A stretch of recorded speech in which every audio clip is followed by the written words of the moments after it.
Na manhã de 30 de outubro de 2023, dezenas de comandos ucranianos a bordo de lanchas cruzaram o rio Dnieper em uma operação para controlar o vilarejo de Krynki, sob controle russo na região de Kherson, uma das quais a Rússia incorporou ao seu território e pela qual Kiev continua lutando.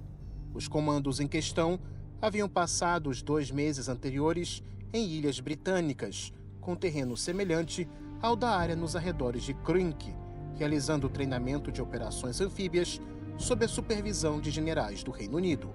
Após o treinamento, os britânicos tinham a certeza de que os ucranianos estão prontos para realizar uma missão capaz de mudar a maré do conflito e levar as forças de Kiev a tomar a Crimeia já em março de 2024. Em vez disso, os fuzileiros navais ucranianos treinados pelos britânicos foram conduzidos como cordeiros ao matadouro. O esforço catastroficamente planejado viu um fluxo aparentemente interminável de barcos ucranianos altamente sobrecarregados, tentando chegar a Krynki sem cobertura aérea, sob o fogo implacável da artilharia russa, drones, lança-chamas e morteiros.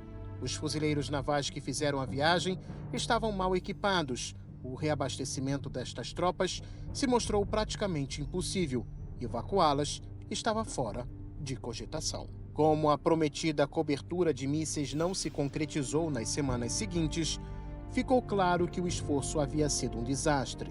No entanto, durante os 9 meses seguintes, onda após onda de fuzileiros navais ucranianos treinados pelos britânicos foram despachadas para Krynki, para a morte quase certa. A decisão de deixar o dispendioso atoleiro se arrastar a um custo humano e material que nenhum oficial da OTAN jamais permitiria para seus soldados passou a ser vista como um dos piores erros táticos do conflito e parece que os principais generais britânicos são os culpados. Documentos que vazaram e foram analisados pela edição The Grey Zone expõem como os britânicos não apenas presidiram o treinamento dos fuzileiros navais envolvidos, mas também construíram do zero a chamada Força de Ataque Marítimo, que acabaria sendo sacrificada durante a missão suicida de Krynki. Fica até o final deste vídeo para saber os detalhes desta história. As origens da operação de desembarque anfíbio em Krynki nos levam até um arquivo vazado pela imprensa britânica e produzido poucos meses após o início do conflito entre a Rússia e a Ucrânia por uma célula secreta de inteligência militar criada pelo Ministério da Defesa britânico, chamada Project Alchemy. A edição Grey Zone expôs anteriormente o Project Alchemy como uma parceria militar híbrida, público-privada, entre os principais acadêmicos e estrategistas militares britânicos, com o objetivo declarado de trabalhar a todo custo para manter a Ucrânia lutando. Em um documento de junho de 2022, intitulado Construindo uma Capacidade de Invasão Marítima Ucraniana, os planejadores do Alchemy propuseram uma nova força de invasão marítima para ser treinada especificamente para a área operacional da área costeira do Mar Negro, desde a foz do rio Dnieper até o Estreito de Kerch. A unidade previu que os ucranianos receberiam lanchas de alta velocidade, juntamente com embarcações autônomas e drones aéreos e veículos de entrega de nadadores, especialmente projetados para ataques contra portos, submarinos e navios de guerra de superfície. Após o treinamento no Reino Unido, os comandos marítimos ucranianos visariam as estações de radar e os recursos de defesa aérea na Crimeia e apoiariam as unidades regulares que lutam em Kherson por meio de ataques a partir do rio Dnieper, com certas unidades sendo especialmente treinadas em guerra nas montanhas e assalto a penhascos. O objetivo final, segundo eles, era destruir as defesas de Sevastopol, com o objetivo de realizar um ataque de comando em grande escala a um complexo de mísseis. O ambiente hostil exigia uma força de ataque altamente móvel em seu núcleo, operando à noite, conduzindo operações de ataque e fuga para evitar a detecção. A célula determinou que na área que se estende da fronteira romena até o Estreito de Kerch, as áreas costeiras da Ucrânia ainda não foram suficientemente exploradas. Além disso, as forças russas, na visão da Alchemy, não viam o risco de um ataque vindo do mar ou de áreas ribeirinhas ao longo da costa. Internamente, O grupo lamentou que a zona portuária de Sevastopol tivesse sofrido pouquíssima ação direta desde o início do conflito, devido à falta de capacidade e/ou recursos da Ucrânia para conduzir tais missões. Coube aos veteranos militares e de inteligência britânicos fornecer a eles o que precisavam. Desta forma, uma equipe de planejamento de campanha operacional conjunta e interagências seria formada ao mesmo tempo em que o treinamento estivesse sendo realizado. O grupo deveria conter militares em serviço e ex-militares com conhecimento especializado em suas áreas específicas, incluindo especialistas da Ucrânia, para realizar o planejamento e análise de alvos dos recursos costeiros da Rússia. A obsessão do Reino Unido em arrancar Sevastopol do domínio de Moscou remonta à Guerra da Crimeia de 1853 a 1856, mas os documentos vazados mostram claramente que a tomada da cidade ainda é considerada um objetivo vital e alcançável ao ponto de vista de Londres. Embora o projeto Alchemy tenha descrito o porto militar como o lar da maior concentração de mísseis antinavio do mundo e um complexo de bunkers imune a ataques aéreos ou de mísseis, os agentes do grupo ainda acreditavam que a área era vulnerável a forças de comando.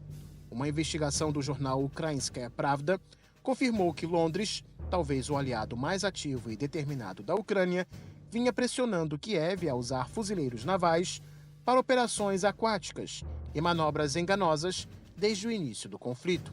No entanto, essas propostas supostamente não repercutiram com o então comandante-chefe Valery Zaluzhny ou com Zelensky.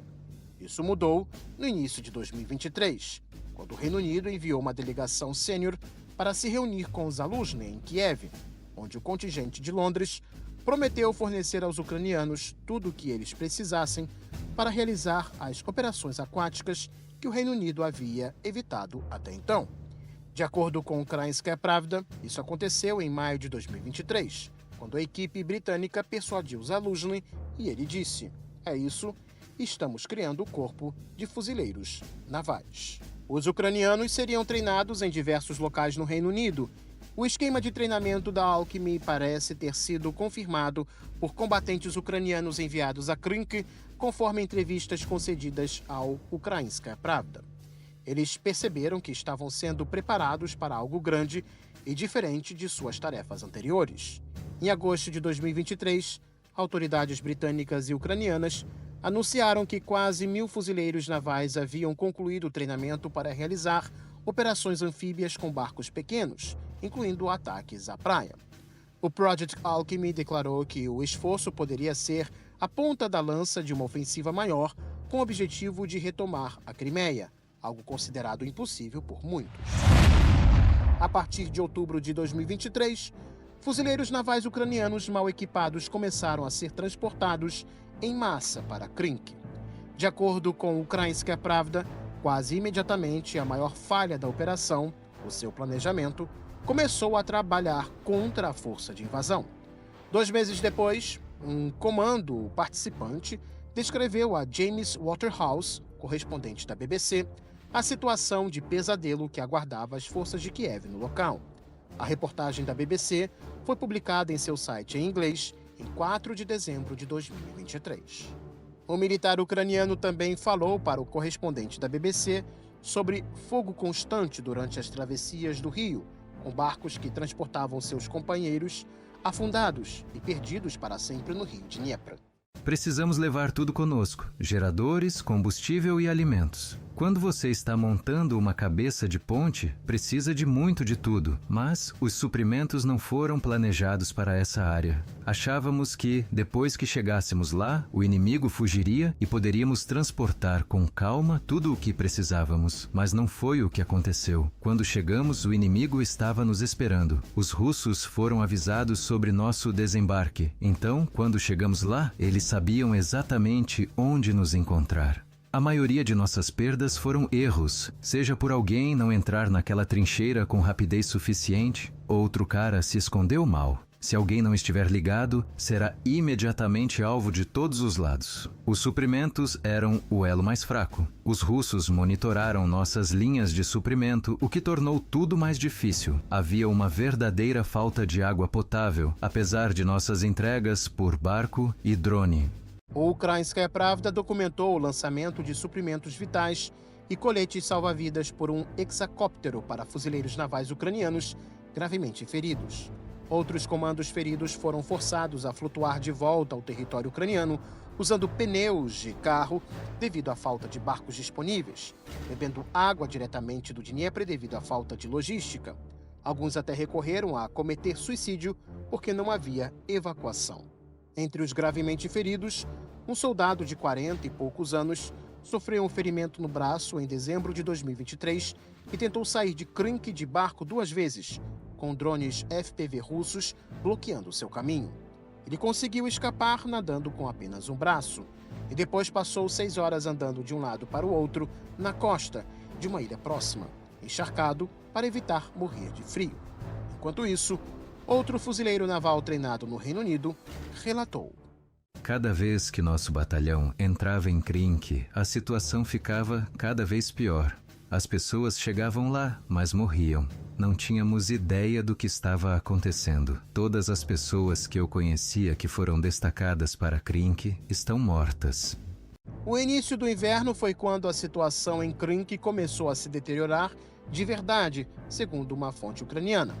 Os russos, segundo ela, transferiram forças de assalto significativas para a área, usaram bombas planadoras para destruir grande parte do vilarejo e descobriram a melhor maneira de atingir as rotas fluviais das forças ucranianas, especialmente nas curvas, onde os barcos tinham que diminuir a velocidade e os pontos de desembarque. O ataque de artilharia resultante deixou Krynk cheia de crateras como a Lua.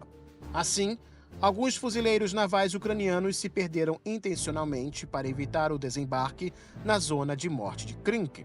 Pelo menos 2 sobreviventes da operação, consultados pelo Ukrainskaya Pravda, receberam ordens para estabelecer posições mais próximas dos russos, mas se recusaram a agir porque isso teria sido suicídio.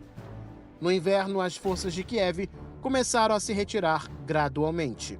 Em maio de 2024, a situação era um desastre, embora os últimos fuzileiros navais sobreviventes tenham sido retirados 2 meses depois.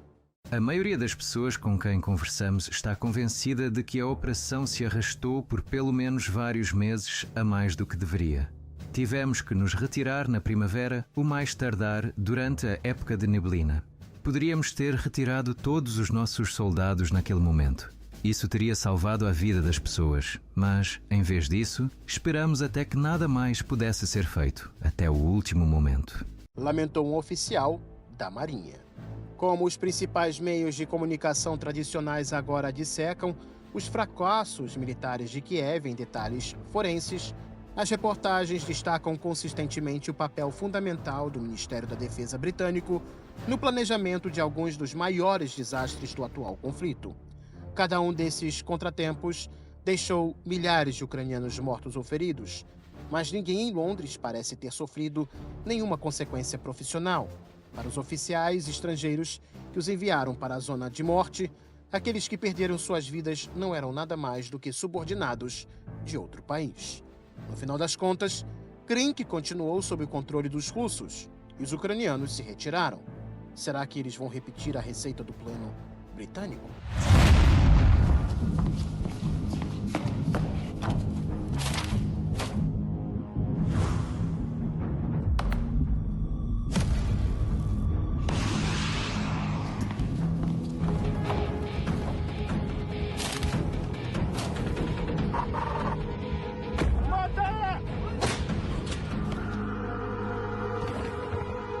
We have artillery.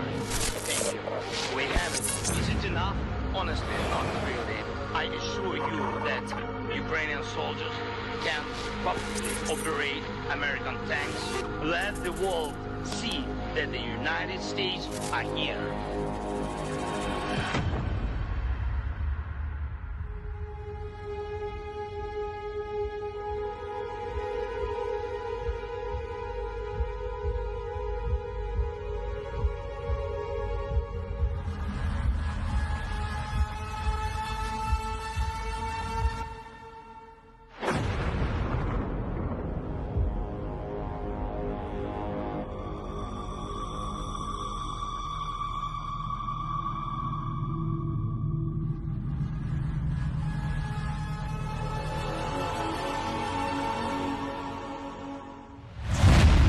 Pessoal, eu gostaria de aproveitar esse segundinho para dizer para vocês que saiu a segunda edição do livro A Guerra na Ucrânia, Análise e Perspectivas, o conflito militar que está mudando a geopolítica mundial, de Rodolfo Laterza e Ricardo Pereira Cabral. Rodolfo e Ricardo, que pessoalmente consideram excelentes analistas de geopolítica, já nos concederam entrevistas aqui no nosso canal. A segunda edição do seu livro contém fatos bem interessantes e uma visão neutra sobre o conflito no leste europeu. Se você quiser adquirir o livro, é só clicar no link na descrição.